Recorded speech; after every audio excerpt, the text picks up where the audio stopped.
Senior citizen society Ajmer के प्रतिनिधिमंडल ने विभिन्न मांगों को लेकर बुधवार को जिला कलेक्टर से मुलाकात कर उन्हें ज्ञापन सौंपा। इस दौरान पदाधिकारियों ने नाका मदार और आसपास के क्षेत्र में सड़कों की खस्ता हालत को लेकर जिला कलेक्टर को ज्ञापन सौंपकर सड़कों को दुरुस्त किए जाने की मांग रखी। उन्होंने कहा कि लंबे समय से सड़कों का हाल बेहाल है, बारिश भी बंद हो चुकी है, लेकिन अभी तक कोई ध्यान नहीं दिया गया, जिसकी वजह से रोजाना सड़क दुर्घटनाएं भी हो रही हैं। जिसको लेकर उन्होंने जिला कलेक्टर से मांग की है कि अजमेर में खास तौर पर इस तरफ ध्यान दिया जाए और नाका मदार और आसपास के क्षेत्रों में जिस तरह की सड़कों की दुर्दशा हुई है उसको दुरुस्त करवाया जाए, जिस पर जिला कलेक्टर ने उन्हें उचित कार्रवाई और जल्द से जल्द सड़कें बनवाए जाने का भी आश्वासन दिया है। इस मौके पर सभी पदाधिकारियों ने जिला कलेक्टर का आभार प्रकट किया। हमारे वहाँ पे ओवरब्रिज बन रहा था, जो ओवरब्रिज सन 2018 में चालू हुआ था, उसका कार्य आज 6 साल हो गए हैं और अभी तक है ना वो कंप्लीट नहीं हुआ है।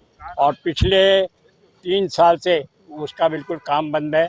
पिछली बार भी हम पूर्व जिलाधीश महोदया से मिले थे, उन्होंने कहा था कि हमने है ना सारा कार्य देखने के लिए गजेंद्र सिंह जी को नॉमिनेट कर रखा है। गजेंद्र सिंह जी से भी हम कई बार मिल चुके, उन्होंने भी सिर्फ आश्वासन दिया है। और वहाँ पे सड़क अभी इतनी ख़राब हो रखी है कि बड़े बड़े गड्ढे हो रखे हैं।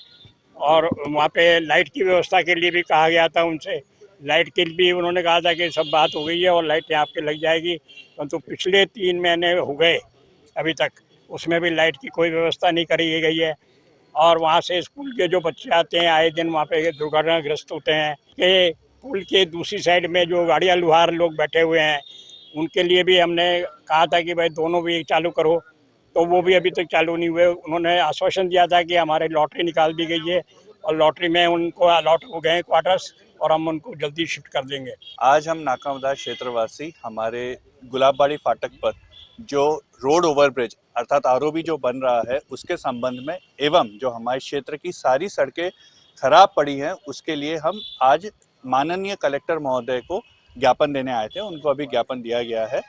अतः इस परंतु पिछले कुछ समय से जैसे कि जून में हमने भी ज्ञापन दिया था, उसके बाद से भी लगातार हमारे को संभागीय आयुक्त कलेक्टर महोदय पूर्व इवन आज के भी कलेक्टर महोदय से हमें सिर्फ आश्वासन मात्र मिल रहा है, किसी भी प्रकार की कोई कार्यवाही नहीं हुई है। हमने एक मांग और रखी थी कि गुलाबबाड़ी फाटक पर हमारे जो ट्रैफिक है उसको नियमित रूप से सुचारू रखा जाए, दोनों तरफ आने जाने की यातायात की व्यवस्था बनाई जाए। परंतु पिछले कुछ समय में ऐसा हुआ है कि कोन लगाए गए और थोड़े टाइम बाद वो कोन हटा दिए गए, जिससे साय के समय अर्थात शाम के समय ज़्यादा मुश्किल होती है, क्योंकि तब कोन नहीं रहने से दोनों तरफ का ट्रैफिक ब्लॉक हो जाता है और आने जाने की व्यवस्था मुश्किल हो जाती है। ये व्यवस्था तब और ज़्यादा बढ़ जाती है जब किसी भी प्रकार की एम्बुलेंस अथवा कोई इमरजेंसी सर्विस हो। ताज़ा खबरों के लिए देखते रहें सरेराह न्यूज। अपना फ़ोन उठाएं और सब्सक्राइब करना ना भूलें।